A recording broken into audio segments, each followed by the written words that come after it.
So welcome back again, students, to another video lesson.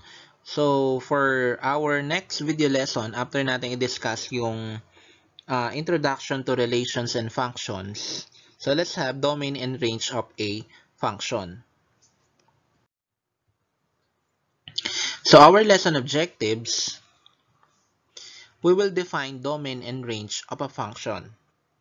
So kahit na na-discuss ko na sa inyo yung definition ng domain and range, so i-discuss ko siya ulit. And then, we will solve for the domain and range of a given function.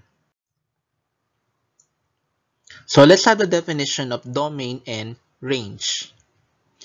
So when we say domain, it is the set of all x values or input values. And then range naman is the set of all y values or output values. So para mas maintindihan yung domain and range, let us use table of values. So, lahat ng x values natin dito, negative 2, negative 1, 0, 1, 2, ay tinatawag pong domain. So, yun po yung mga input values.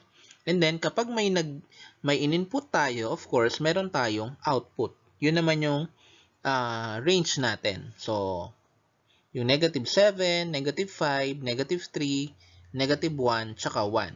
So, may input, may output. May domain, tsaka range. So, and then, yung x natin dito is the independent variable.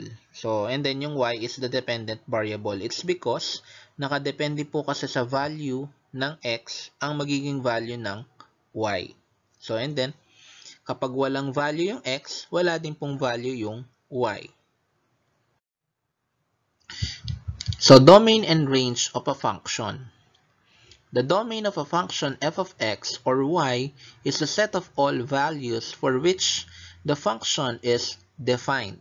Okay, so domain, ito po yung mga values na kung saan kapag sinubstitute natin dun sa given function, magkakaroon tayo ng value. And then, magiging defined yung ating function. And then naman, yung range naman natin is the set of all the values that f takes. So, again, nakadepende po sa domain natin ang magiging range. Of course, kung undefined po yung ating domain, undefined din po yung ating range. So, how do we find the domain of a function? So, para malaman natin kung ano yung proseso ng pagkuha ng domain ng given function natin, so our first step, we have to set the denominator of the function to 0. Okay. And then, solve to find the x value or values that makes the given function undefined. If you cannot obtain a particular x value, that means all x value makes the function defined. So, mag-iisip daw po tayo dito ng x values. So, hahanapin natin yung x values na kung saan kapag naging undefined yung ating given function, malalaman na natin yung domain. And then, kapag sinubstitute natin, hinanap natin yung x values at wala tayong nahanap, ibig sabihin, all x values makes the function defined. So, wala pong isa man sa mga x values ang magiging batayan para yung ating given function ay maging undefined. So, how to find the range of a function? Find the domain of the inverse of the given function or sketch the graph. So, yung paraan po para kunin yung range ng given function ay kunin natin yung domain ng inverse ng given function. So, yung inverse na yan, i-explain ko po yan mamaya. Or pwede rin namang i-sketch natin yung graph. Okay? Makikita natin yung domain. So, let's have activity number 1. Find the domain and range of the following functions. So, let's have example number 1. Y is equal to 2x. So, mag-isip tayo ng values ng x na kapag sinubstitute natin dyan sa x na yan, ay magiging undefined yung given function natin. So like for example, gamitin natin, halimbawa, x is equal to 0. So kapag sinubstitute natin yung 0 sa ating given function, ang ibibigay niyang sagot ay 0. So kapag naman ginamit natin positive 2, ibibigay niyang sagot ay 4. And then kapag naman negative 3, ang ibibigay niyang sagot ay negative 6.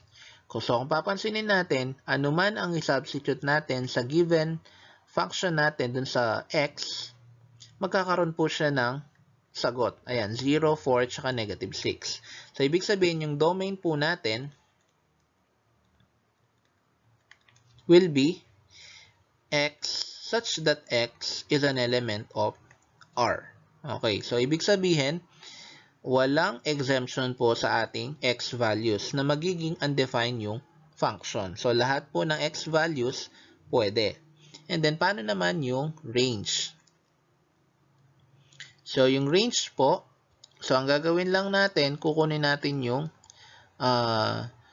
domain ng inverse ng function. So, paano kunin yung inverse ng given function? Baligtarin lang po natin yung posisyon ng x tsaka y. So, magiging x is equal to 2y. And then, i-divide natin yung both equations by 2. So, magiging y is equal to x over 2. Ngayon, kunin natin ang domain ng y is equal to x over 2. So, yung denominator niya, isa-set natin to 0. So, magiging 2 is equal to 0. Tama ba? 2 is equal to 0? No. 2 is not equal to 0. So, since wala tayong nahanap na magiging undefined yung ating function, ang sagot po natin for range will be y such that y is an element of R. So, wala pong particular value or values na magiging undefined yung ating given function. So, yung ating example number 1, yung domain niya, all real numbers, yung range niya, all real numbers din.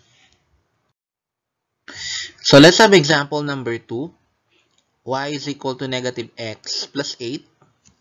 So, ang denominator ng negative x plus 8 is 1. And then, if we set the denominator to 0, 1 is equal to 0? No. 1 is not equal to 0. This is correct.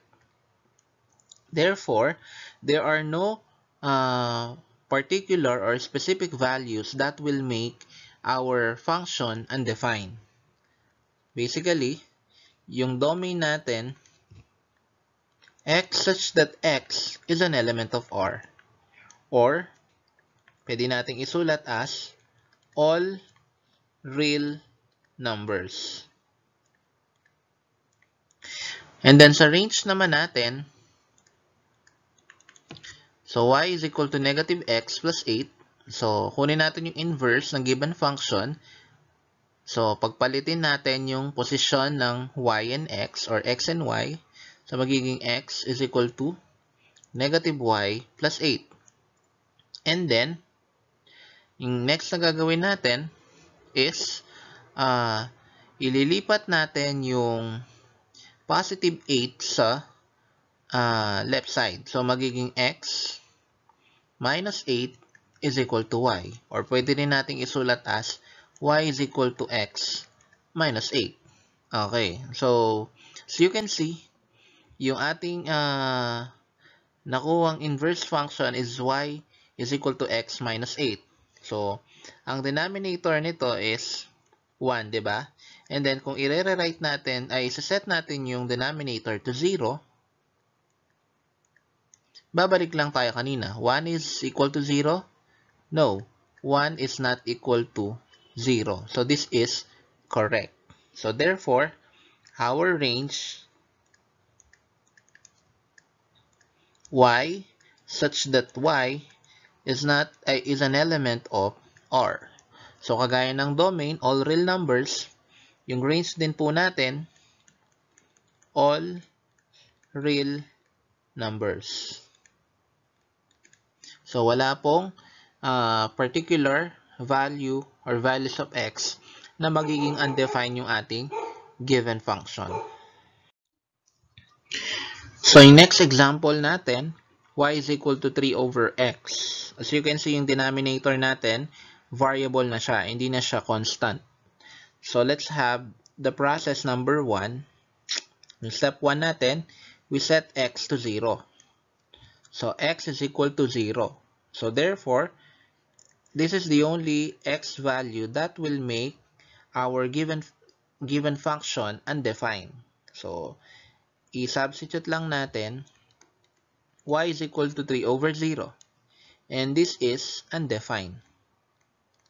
So, hindi po natin pwedeng i-divide yung 3 sa 0. So, our domain will be x such that x is an element of R where x should not be equal to 0. So, meron na po tayong restricted value. So, yung range po niya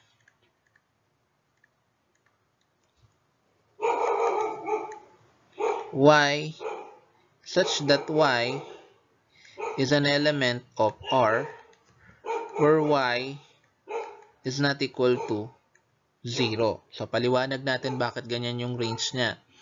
So, sulat lang natin y is equal to 3 over x.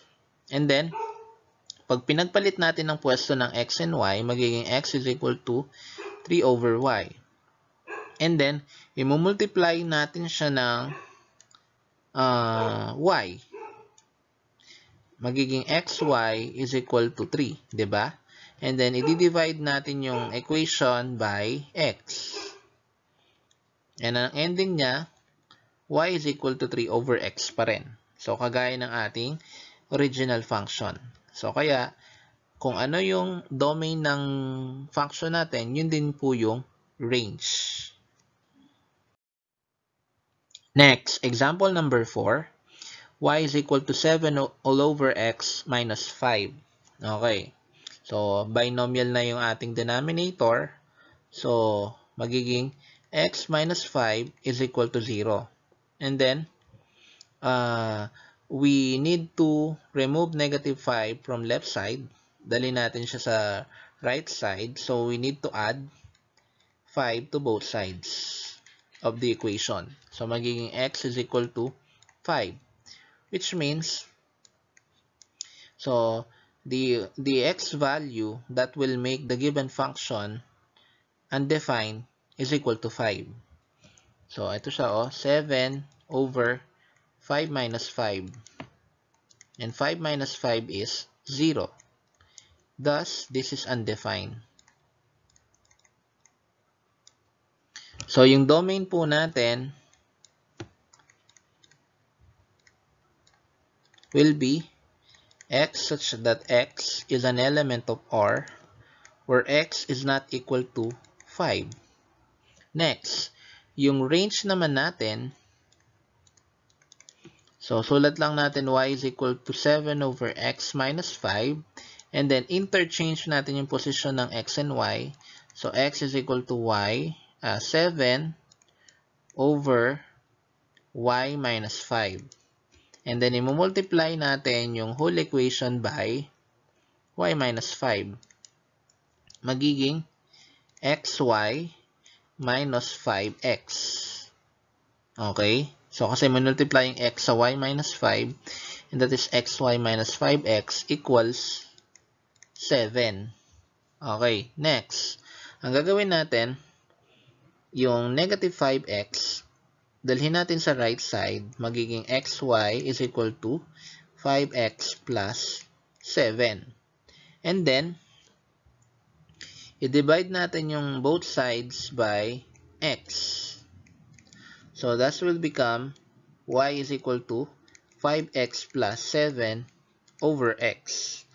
So, basically, yung value natin na magiging undefined yung function na y is equal to 5x plus 7 all over x is 0. So, our range is y such that y is an element of R where y is not equal to 0. Ayan. So, kung yung domain niya is not equal to 5, yung range naman niya not equal to 0. So, ibig sabihin, ang magiging resulta ng 0. So, up next, our next video lesson will be graphing and illustrating linear functions. So, that's all. Thank you.